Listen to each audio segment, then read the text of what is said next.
Angels and their hierarchies. The Bible frequently mentions angels, archangels, cherubim and seraphim, and as we recall at Christmas even names some of the most important angels such as Gabriel, who carried God's message to a virgin named Mary in a little town in Galilee called Nazareth. An angel counseled Joseph in a dream to flee with the Holy Family into Egypt, and in another dream when to come back again. Paul's epistles to the Ephesians and Colossians mention 5 other choirs: thrones, dominions, or dominations, powers, virtues, and principalities. In order to understand these entities, Aquinas consulted Dionysius the Areopagite, who throughout the Middle Ages was thought to be St. Paul's convert, mentioned in Acts chapter 17 verse 34. But during the Renaissance was proven to be a Neoplatonist philosopher, theologian from the 5th century. In On the Divine Hierarchies, Dionysius arranges the choirs in great detail. The highest are the seraphim, cherubim, and thrones, associated with the specific functions of love, knowledge, and power. In the middle are dominations, virtues, and powers, associated with the universal governance of creation. And the lower hierarchy consists of principalities, archangels, and angels, concerned with the direct administration of creatures in the world.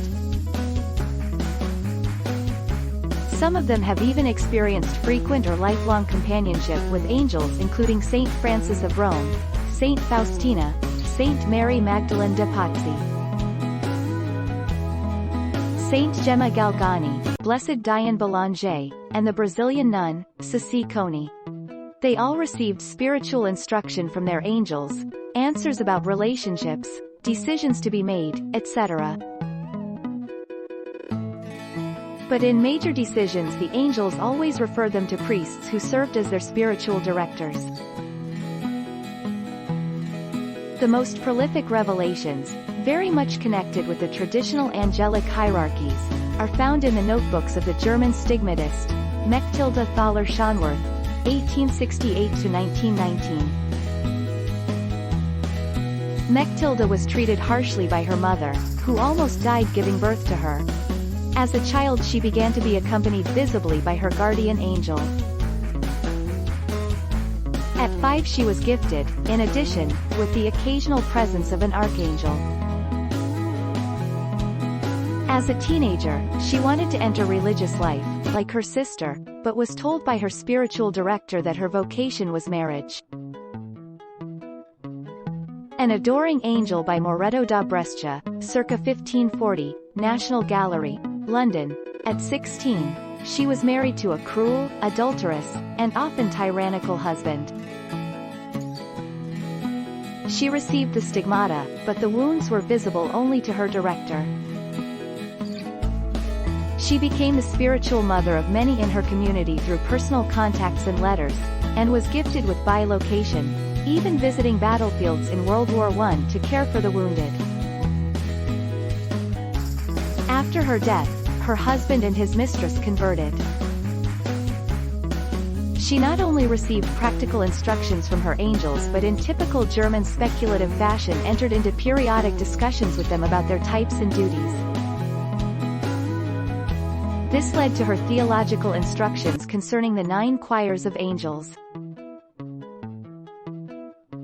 Her notebook and spiritual diary have not been translated, but in 1935 Frederick von Lama made excerpts from them, available in English as The Angels, Our God-Given Companions and Servants.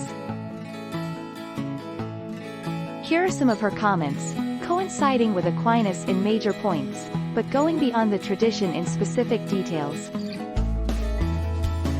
Seraphim are the supreme choir, and were made for one thing alone, to love the God of love.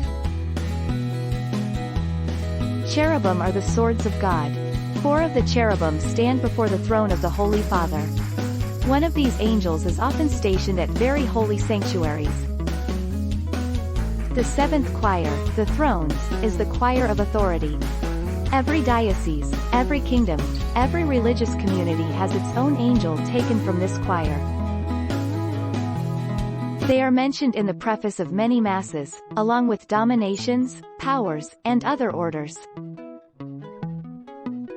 In the middle hierarchy, the sixth choir is called the dominations or dominions.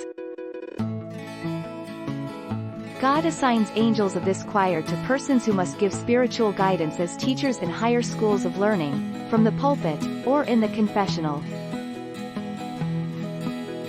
Some great sinners receive virtues after their conversion. All persons inclined to the contemplative life should call on this choir.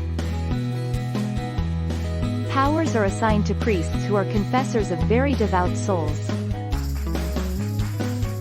Confessors in monasteries have such a helper, other confessors only when they must guide privileged souls especially beloved by God.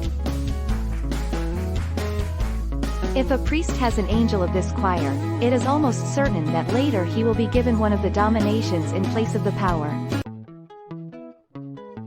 It has occurred that at their ordination, certain priests have received in addition to their regular guardian angel an angel from the choir of the powers. Because they were destined to do much extraordinary work in the confessional. Each parish has its own angel, who is taken from the choir of the principalities. All who belong to the confraternity of Mary, Queen of Hearts, have two angels, the ordinary angel and an archangel taken from the company of Saint Gabriel. Guardian angels will always be at our side in heaven. Characteristics. Some appear more active and energetic than others.